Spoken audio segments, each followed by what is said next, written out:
Huy, marunong magkabit ng contact lens, hindi marunong magtanggal. Halika, tuturuan kita. Ganito yan. Una, maglinis ka muna ng kamay mo. Then, ito yung pangalawa. Ibababa, tapos angat, tapos kuha. O, diba? Ayan na mga mare ko. Di ba napakadali lang? And by the way, ito pala yung meron, tapos ito yung wala. Ang ganda ng contact lens ko, diba? Ang lakas makabar. Hoy, Milk Creek yan na contact lens, mga mare ko. Ang ganda ho, diba? Tatanggalin na rin natin yung isa at yun ang topic natin pagtanggal ng contact lens. Baba, angat.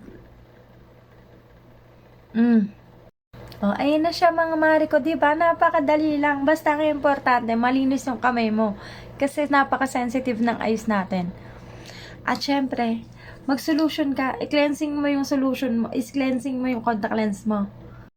Mahalaga na laging nililinis yung contact lens natin kapag katapos natin gamitin. Kaya re-recommend ko na sa'yo itong Midro contact lens solution. Pang matagalan mo na 360 ml, matagal mo nang magagamit.